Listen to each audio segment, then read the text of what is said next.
Et on se retrouve de nouveau en plateau pour un sujet qui nous est cher ici, la création d'entreprise. Alors autour de moi, 4 invités, 2 femmes, 2 hommes. Merci à vous d'être là. Samy Edwin, Samy, cofondateur d'Ultime Coaching. Merci d'être venu, bienvenue. À vos côtés, Amélie Fievez, du réseau d'accompagnement Positive Planète. Bonjour. En face de moi, Sonia Josse, vous êtes fondatrice de Talam. Et à vos côtés, eh bien, nous avons Marc Boronade, fondateur de Kellwine. Votre point commun, c'est la création d'entreprises. Alors, on va partir directement sur le sujet. Edwin, vous vous êtes lancé sur le secteur du coaching bien-être en entreprise. Comment est-ce que vous avez adapté votre activité pendant la crise ? Alors, si vous voulez, nous, on a créé la société depuis plus de 2 ans et demi maintenant. Et c'est vrai qu'à la base, on avait une activité qui était en présentiel uniquement pour les entreprises. On a toujours voulu créer une plateforme vidéo. C'était l'occasion. Donc on a mis toute notre énergie, nos finances aussi, pour développer une application mobile et une plateforme à destination des salariés des entreprises pour leur améliorer justement leur bien-être et leur hygiène de vie. Voilà. Et vous avez eu un retour positif tout de suite ? On a eu de très bons retours. On a eu justement de nouveaux clients aussi. Donc voilà, ça a enchaîné de belles choses. Vous avez repris le coaching en présentiel ?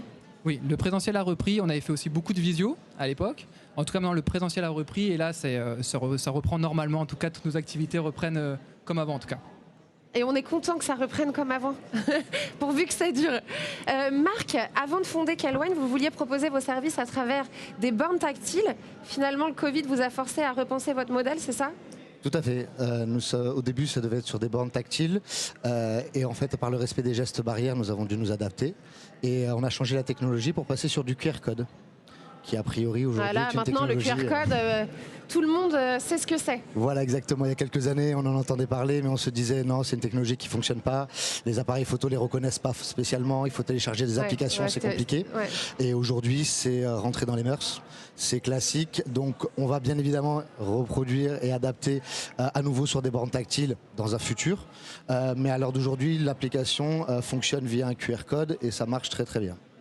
Parlez-nous un petit peu de l'activité de Kellwine et depuis combien de temps est-ce que vous avez lancé cette entreprise ? Alors, Kellwine, c'est une activité toute récente parce que la société date de septembre 2021. Ah d'accord. Le projet est en date depuis janvier 2021. Donc il s'agit d'une web application qui a une destination, c'est-à-dire que c'est un assistant caviste pour les supermarchés, pour les épiceries fines. Donc vous êtes très certainement retrouvé dans un supermarché face à un rayon de 220, ne sachant pas lequel choisir. Tout le temps. Voilà. Et bien effectivement, Kellwine est là pour ça. Dans le magasin, effectivement, vous allez venir flasher le code, rentrer vos préférences, vos choix, que ce soit par couleur, par style, fruité, tannique, fût de chêne. Vous allez effectivement pouvoir les associer avec votre repas du soir.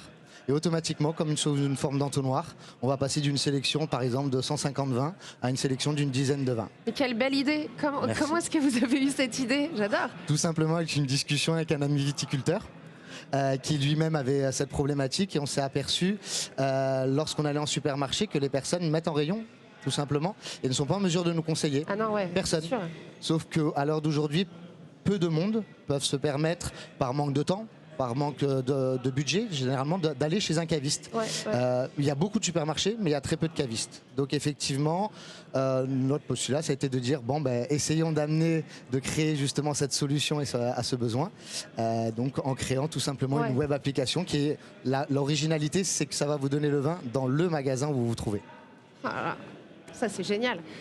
Sonia, alors parlez-moi de votre entreprise. Alors Talam, c'est une agence de formation et d'accompagnement à destination d'entrepreneurs, donc créateurs d'entreprise ou dirigeants d'entreprise. Talam, en fait, c'est mon deuxième bébé, puisque j'ai eu une première entreprise qui a eu beaucoup de difficultés pendant le Covid.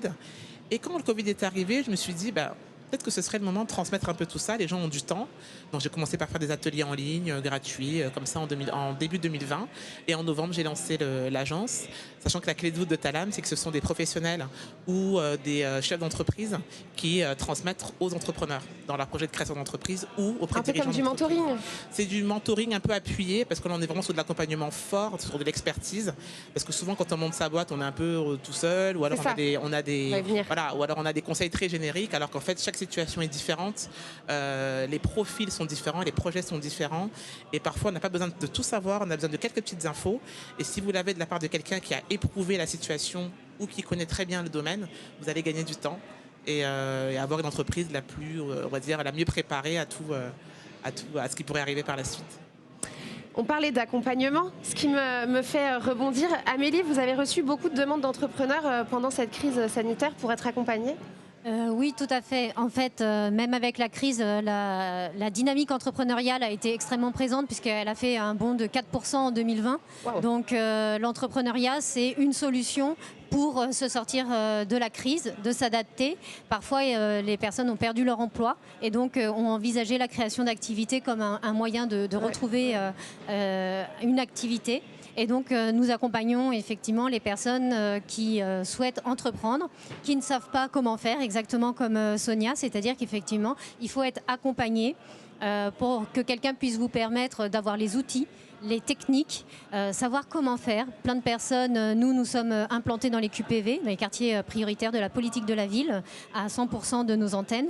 Et ces personnes-là ont parfois des difficultés, elles ont des super talents, elles ont des idées, mais elles ont des difficultés à entreprendre, elles ont des croyances limitantes, elles ne savent pas que des réseaux existent et on est là pour les accompagner avec des prises en charge grâce à BPI, entre autres. Si on a compris quelque chose de cette journée, c'est que l'accompagnement quand on monte une entreprise, c'est vraiment indispensable pour continuer le chemin jusqu'au bout. Vous avez été accompagné, vous, pour montrer votre entreprise, Ewin ? Alors moi, j'ai eu la chance d'avoir mon associé qui est un peu plus âgé que moi. Il n'aime pas que je dise ça, mais bon, c'est la vérité. Et c'est un ancien entrepreneur, enfin il est toujours entrepreneur. Et bon, c'est comme mon mentor, entre guillemets, donc c'est vrai que ça facilite d'avoir un expert à côté de soi qui nous donne les bonnes lignes et les bonnes conduites à adopter. Oui. Ça fait gagner beaucoup de temps. Complètement. Beaucoup de temps, ouais. Et vous alors, Marc, vous avez été accompagné dans la création de votre entreprise ? Alors moi, j'ai eu la chance déjà d'avoir d'autres sociétés à côté. Donc ça fait effectivement quelques temps. Entrepreneur dans l'âme. Voilà, entrepreneur dans l'âme. J'ai été accompagné très jeune. Cependant, là aujourd'hui, pour cette société, c'est tout nouveau parce qu'on on cherche des axes différents, à savoir on voudrait aller jusqu'à la levée de fonds. Et pour ça, justement, la BPI nous a proposé différents outils et un accompagnement personnalisé. En fonction de ce qu'on a besoin. J'ai encore rencontré à 12h30 notre chargé d'affaires, notre interlocuteur. Il y a un réel accompagnement. Donc là, à l'heure d'aujourd'hui, je repars plus rassuré, on va dire. Parce que vous étiez arrivé inquiet sur quel sujet ? Un petit peu sur le sujet c'est une découverte, même si on est entrepreneur, à l'heure d'aujourd'hui, comme disait Sonia, le fait est de pouvoir échanger avec d'autres professionnels, ça peut rassurer. D'accord. Et puis les temps changent, comme je parlais tout à l'heure, les évolutions, les outils changent. On parle d'un business model d'il y a 5 ans ou il y a 10 ans et aujourd'hui, c'est plus les mêmes façons de les faire. Un executive summary se fait pas pareil. Donc effectivement, on est aujourd'hui... déjà, on a les bons outils via la BPI, on a le bon accompagnement. Il y avait énormément de choses, même au niveau des prêts, au niveau des possibilités d'avoir, on va dire, que ce soit des financements, que ce soit des bourses. On n'était pas au courant. On pouvait avoir, par exemple, devenir labellisé French Tech, obtenir des bourses. Donc, effectivement, le fait, c'est pas un manque d'informations, c'est un trop-plein d'informations. Sur Internet, des fois, on n'a pas la bonne information au bon moment. Alors que là, justement, on a les bonnes informations par le biais que ce soit la BPI ou justement des entreprises comme Sonia. Sur quelle thématique les entrepreneurs ont besoin d'être accompagnés ? Sonia, d'abord, peut-être ? Il y en a plusieurs. Il y a une thématique assez générale qui est le business plan. Parce que ça veut tout dire et rien dire. C'est quoi business plan ? On ne sait pas. Donc il y a des structures. Et puis vous pouvez aussi avoir la question du financement. C'est une question qui est récurrente. Donc j'ai besoin d'argent. Mais où le trouver ? Est-ce que je peux ? Est-ce que je ne peux pas ? Combien ? Et ça, c'est des questions qui sont fortes, avec le juridique aussi, pour pouvoir mettre un projet sur pied et le pérenniser. Donc nous, quand on intervient comme ça sur de l'accompagnement, on accompagne l'entrepreneur aussi sur sa vision. Parce qu'on voit, il ne faut pas regarder là, maintenant. Je dis toujours, il ne faut pas regarder demain, il faut regarder après-demain encore. Sûr. Demain, c'est déjà passé, en fait. Et aujourd'hui, peut-être que je n'ai pas besoin d'argent, mais peut-être que dans 1 an ou 2, et c'est bien plus facile d'avoir des sous quand on démarre, qu'au bout de 2 ans d'activité parfois, faut le savoir. Donc, je pense que c'est des thèmes comme ça. Je ne sais pas ce que tu en penses, toi, Amélie. Mais... Complètement. En fait, on accompagne sur toutes les étapes parce que aussi l'idée de monter un business plan avec l'étude de marché, tout le monde n'a pas l'impression que c'est important et quelle que soit l'activité, et c'est ce qui va faire que l'activité sera pérenne, c'est vraiment d'étudier son marché. On a 80% de nos entrepreneurs qui entreprennent en micro-entreprise et du coup ils ont l'impression qu'ils n'ont pas besoin de ces étapes-là. Et on a une étude d'impact qui montre que 60% de nos entrepreneurs sont encore en activité au bout de 3 ans, contre 36% sur la moyenne des micro-entrepreneurs. Donc ça prouve que l'accompagnement, ça marche et ça permet d'avoir une pérennité de l'activité activité, de pouvoir piloter. Ils ont l'impression parfois que la micro-entreprise, comme il n'y a pas besoin de comptabilité, c'est vite fait et je vois vite si c'est rentable, mais en fin de compte, non. Ouais. Et effectivement, le prévisionnel financier, ça leur permet de s'outiller pour envisager l'avenir, pour des perspectives de développement et vraiment prendre leurs décisions et être le commandant de bord de leur bateau. Voilà, vraiment en anté-créa. Et après, en post-créa, il faut encore continuer à les accompagner parce qu'une fois l'immatriculation faite, la route n'est pas terminée, elle commence même. Hein. Donc l'aventure continue. Donc c'est important aussi de continuer à les outiller et les accompagner en post-créa pour qu'ils puissent vraiment avoir une activité avec des fondations solides et une belle activité économique. Ça vous parle, ça, Ewin? Je voyais que vous étiez totalement d'accord avec ce que disait Amélie. Oui, complètement. Vous êtes passé par là. Oui, c'est vrai. La création est une chose. C'est vrai que la continuité en est une autre. Je pense qu'avec, en plus, là, avec le Covid ou des situations comme ça qui peuvent arriver, rien n'est vraiment écrit. Il faut savoir s'adapter. Et je pense que voilà, une société de plus en plus agile, des entrepreneurs qui le sont aussi, et un système tout autour qui permettent aussi aux entrepreneurs de pouvoir les aiguiller, les conseiller. Et je pense que c'est ce qui permet aussi d'avoir des entrepreneurs et des sociétés avec une durée de vie un peu plus longue peut-être. Ouais. En tout cas, je pense. Oui, tout est question d'adaptabilité. Et en fait, le Covid a permis d'ouvrir une porte aux entreprises et à préparer un événement qui peut arriver comme ça et donc à être obligé de s'adapter beaucoup plus vite, quoi. Là-dedans, très bien. Et alors, les perspectives d'avenir... Qu'est-ce que vous envisagez? Où est-ce que vous pensez aller avec votre entreprise? Là, vous en êtes... Au bout du monde. Au bout du monde, bien sûr. Comme tout entrepreneur. Non, on veut justement faire des bonnes fondations. Relativement solides pour pouvoir devenir relativement pérennes sur l'avenir.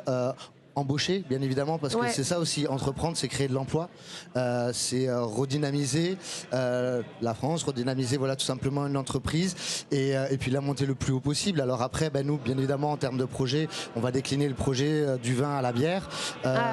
Après au spiritueux, et oui, pourquoi pas s'arrêter. Et non, on va continuer. Donc ça, c'est l'objectif. Mais surtout, là où on se voit, c'est que aujourd'hui, par exemple, ce matin, j'avais pas spécialement la perspective Europe ou internationale. En ayant discuté avec différents intervenants, il est vrai que par exemple sur un projet comme le nôtre, le fait est de se dire on va déposer les marques, on va prévoir, comme vous pouvez dire, effectivement Sonia à juste titre, on va essayer de prévoir non pas demain mais peut-être après-demain ou après-demain, essayer de regarder un peu plus loin que tout ce que vous avez pu faire jusqu'à aujourd'hui. Oui, c'est ça aujourd'hui qu'on a besoin effectivement dans l'accompagnement et puis amener notre projet le plus loin possible. Prévoir, c'est quelque chose que vous communiquez aussi, sur lequel vous aidez les entrepreneurs. Oui, c'est-à-dire que prévoir, parce que souvent l'entrepreneur et particulièrement le créateur, il est dans une forme d'énergie du débutant. Donc il est dans quelque chose qui, surtout de nos jours, on est dans une ère d'immédiateté. Je monte mon truc, dans 3 mois c'est bon, ça marche et ça s'arrête là. Or, comme dans la vie, il y a plein d'embûches potentielles. Il y a peut-être des choses sympas aussi, mais ça, il faut l'imaginer, le prévoir et l'anticiper. Et justement, ce que disait Amélie tout à l'heure à très juste titre, c'est de dire que souvent, le créateur, il y va, ça va vite, j'ai pas besoin de faire d'études de marché, quoi que ce soit, alors qu'en fait, ils sont à ce moment-là en train de forger leur projet pour pouvoir prévoir plusieurs cas de figure. À titre personnel, j'en ai eu plein. Des fois, c'est dur. Alors, si vous l'avez imaginé, vous allez mieux. D'accord, vous prenez beaucoup moins fort. Et donc, je pense que la notion de prévision, d'anticipation et le fait de se donner des clés pour avancer est vraiment très très très important. Donc quand on les accompagne là-dessus. La finalité, c'est pas d'avoir son cabis, c'est pas d'avoir l'argent de la banque, c'est beaucoup plus loin que ça. Donc ça, c'est important. Vous êtes d'accord avec ça, Amélie? Je vous vois. Oui, complètement. Tout à fait.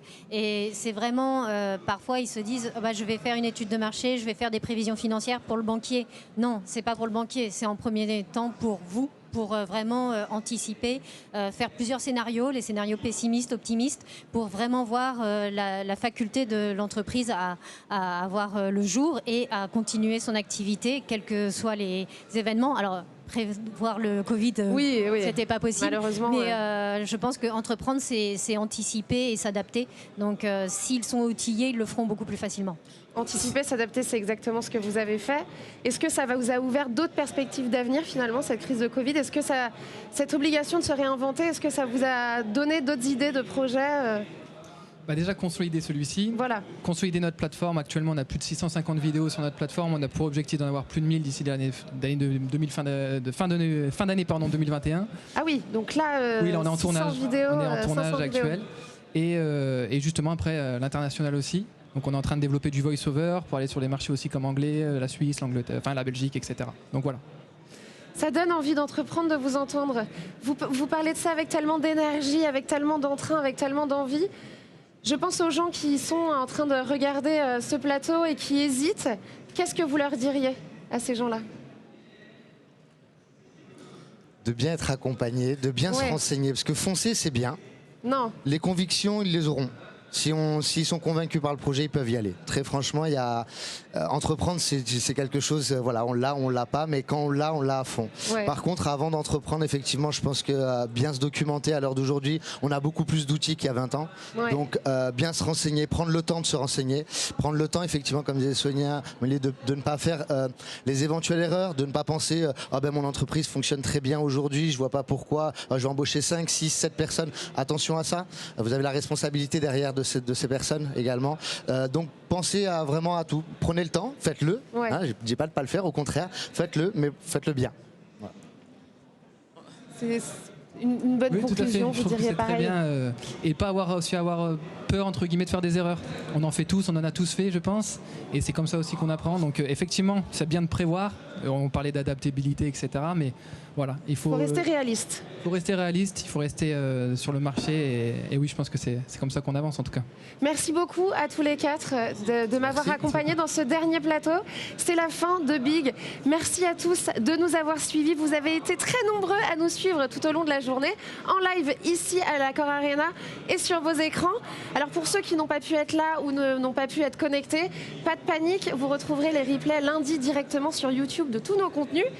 Et ces rencontres passionnantes qu'on a vécues ensemble aujourd'hui, eh bien, elles vont très prochainement se poursuivre tout au long de l'année cette fois avec le nouveau média dédié, le Big Media. Restez connectés. Vous pourrez très prochainement retrouver toutes les vidéos, les articles et les podcasts sur le Big Media. Alors n'hésitez pas, vous pouvez dès maintenant vous abonner et suivre Big Media sur tous les réseaux. Merci beaucoup à tous. Et je vous souhaite une bonne soirée. Et tout de suite, c'est Emmanuel Macron qui va prendre la parole.